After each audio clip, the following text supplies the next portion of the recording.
Doc Talk Manitoba project. This is your host, Jyoti Kelsey, and today we have Dr. Jared Bullard. Welcome to our show. Thank you very much for having me. 100%. Thanks. And as you mentioned, you're actually straight off work, so thank you very much for doing this. Oh, my pleasure. And the intention of this series with Doc Talk Manitoba project is to, answer all the questions or hesitations that people have. And today we are going to focus in your expertise as I would like to let everybody know that Dr. Jared is associate professor and pediatrician infectious disease specialist, if I said it right. And I'll give you a moment to let everybody know what you have been doing in the background in making sure our kids feel safe and how we can prepare so that, going back to school, there is more preparations available for parents and, the school administration or whatever.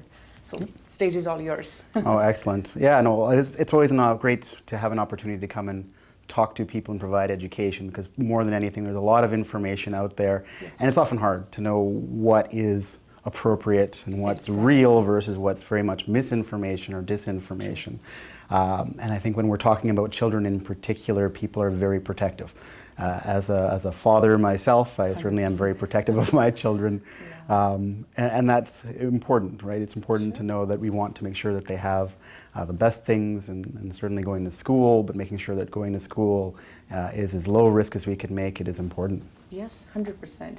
So, now that children are already back to school, it's already a month now, I would say, like ending September soon. So what do you see, are there more cases coming in? Has it made any change in the cases? Because now those are the vulnerable, group, right? Because they don't have vaccine.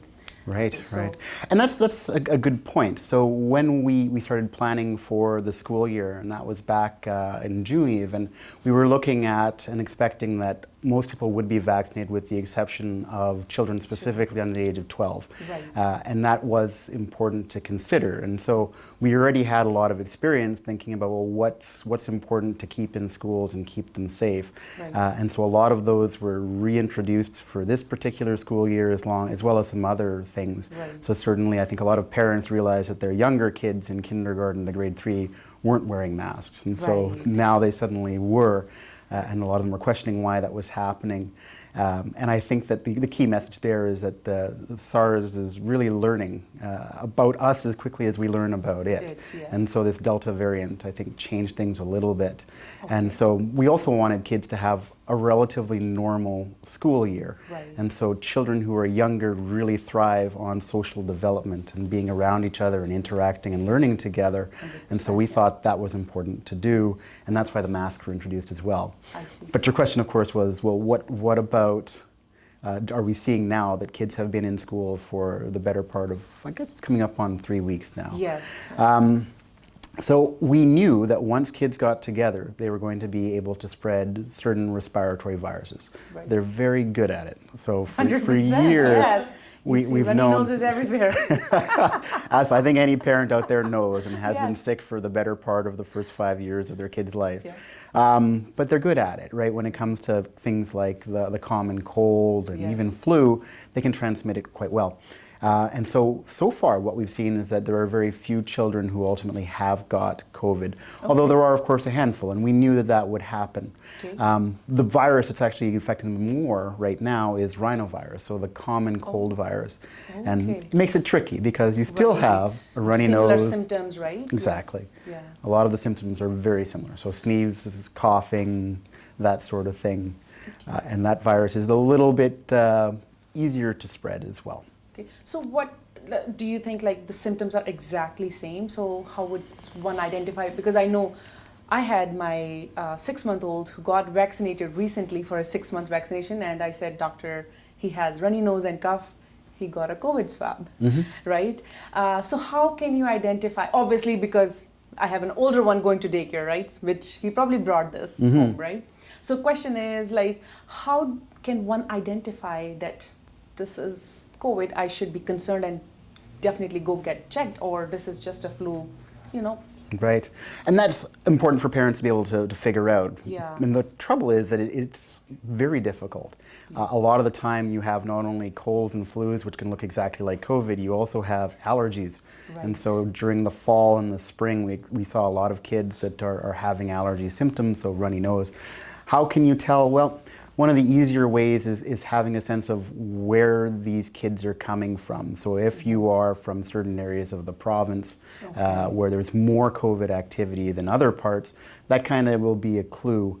But there's also the clue of if their parents and or older siblings who are able to get vaccinated are vaccinated. Because if you know that they all are, it's unlikely that the child will actually have COVID. But ultimately, it does come down to testing. And so even though we're good at telling the difference between some things, it's not necessarily easy, and so that test is still important. So would it be good to ask, like, do you have patients coming in and so almost everybody is kind of recommended to get that COVID test? Or? So the way it's working in certain places, I'd say that COVID testing is really important, particularly for people who have symptoms. And when they are worried, they should go and have the test done because they still might have symptoms, it might be negative, and in which case they still have something else, but it's not COVID, which is important. To just get it out of the way, right? Absolutely. You have the confirmation. But usually we don't suggest doing it for people who are asymptomatic, meaning that they don't have any real symptoms. On occasion, you'll hear us say, yeah, you know what, this person was from a household where there are COVID cases, so they're at a higher risk. So sometimes you'll be able to catch people a little bit earlier before they start to develop symptoms. And so that's where we might advise it. But just asymptomatic testing kind of on its own doesn't necessarily find as many cases, although in the future you might see us doing a little bit more, especially as the vaccine mandates are rolled out. Right. So considering now we're talking about the vaccine itself, like, what would you say? Obviously, you know, some people like say there is no about it, right? It's mandatory or it's a take, you have to take it, so there's no discussion about it. But some people who are hesitant, they don't know if it is safe, it's so quick, I don't know if I should give it. What would you say about that? You know, I think that this vaccine has really caused significant polarization. Because when I look at most people who haven't been vaccinated for COVID, it's not that they're actually anti-vaccination. They have got all their routine childhood vaccinations and they get them regularly. They get flu shots every year. It's just this one sets them off a little bit differently, and I think it's because, like you said, they're very apprehensive. I suggest all the time, like, get the COVID vaccine, and what I often preface that as is that we're all going to get COVID. If you're vaccinated or not, we're all going to get it. And so it may be that you'll get very mild symptoms, you might have no symptoms, but the benefit is primarily that, one, it will make it so that when you get it, you don't pass it on as easily, and just as important, that you don't have severe disease from COVID because you are vaccinated. Right. So, I mean, if a child already have had COVID, does that make any difference in their, like, do you think it would still need to be vaccinated because they had kind of already developed those antibodies in there? Right.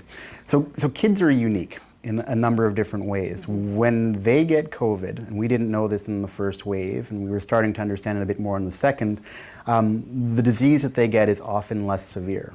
So compared to an adult, they're a lot less likely to have to go to hospital, they're a lot less likely to get into the ICU, and they're also significantly less likely to die from the infection. Okay. So and I'll just stop there, just because, why? Like, their immune system is stronger than adults? That is a great question that I don't think we truly understand yet. They're doing something to it. We don't really know. But like you said, a lot of kids have had COVID.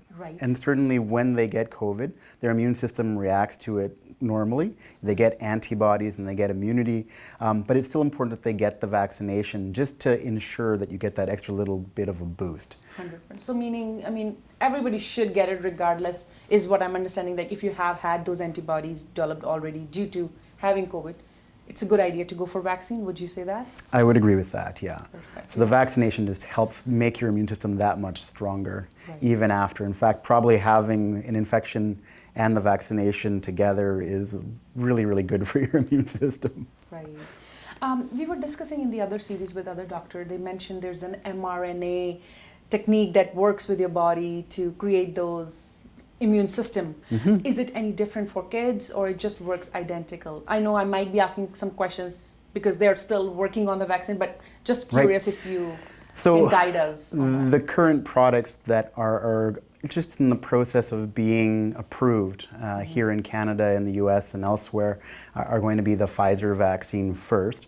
And so much like in adults, it's going to use that mRNA technology. And that's quite novel in the way that we've done vaccines, in that it's, like you said, it's using your own body to produce the spike protein from COVID so that your immune system can then see it and react to it.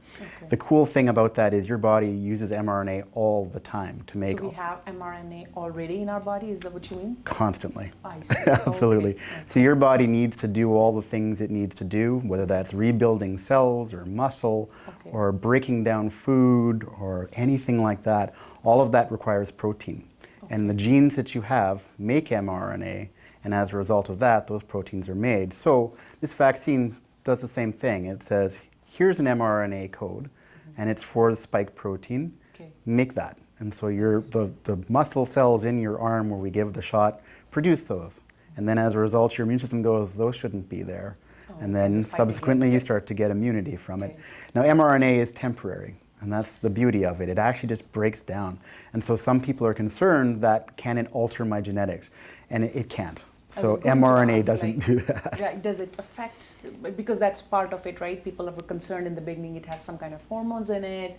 It might affect it. Like when you say it doesn't affect much, or you did say that it is good for you, basically, right? So is it safe for children, considering they are still developing, physically, mentally, everything? Correct, right? And that's one of the things that's really important. We knew that it was safe in adults, and so we wanted to be extra certain that it was safe in children as well, right? And so when we were looking at adults, like I was saying earlier, we knew that they were more likely to get sick and more likely to go in a hospital, whereas kids didn't really have that particular benefit, right?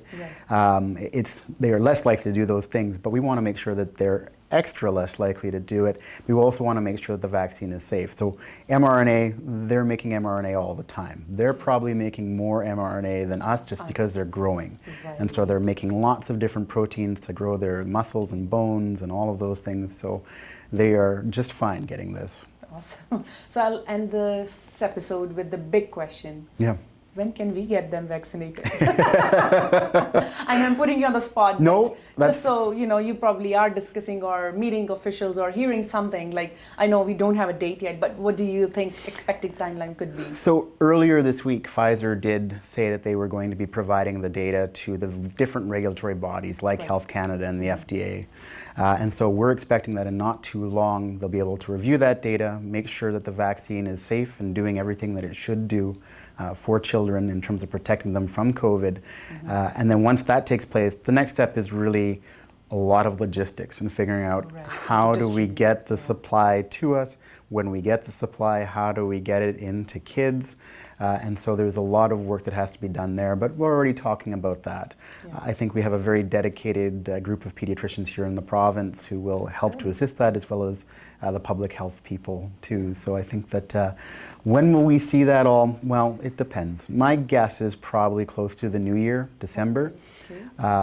But I'd be pleasantly surprised if it came earlier as well. No, at least we see the light there, right? So there's light in the tunnel, so that's good. And then we, as you mentioned, like we parents can feel a little bit more relaxed now that winter is approaching.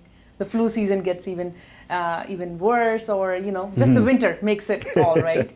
So I really appreciate all the information. I do want to dig into the Pfizer's new release, their information that they gave us that they are going to in the next episode. But for now, I guess we have got quite a bit covered, and I think the parents listening to this might feel better and relaxed coming from you as a pediatrician working with kids in and out every day. Thank you so much. It'd probably be helpful to know too that I have my daughter is already vaccinated, and my 10-year-old son will be getting the vaccine as soon as it's available. Awesome. So thank you very much again. I really appreciate your time. You're welcome. Thank you. Thank you. Thanks to you, Multicultural Doctor Manitoba Project, and I do want to take a moment to thank Manitoba Government, Doctors Manitoba, who do offer special help to physicians and doctors in offering exceptional service to us Manitobans. Stay tuned for more series and get more information about the COVID-19 vaccinations for kids. Thank you very much.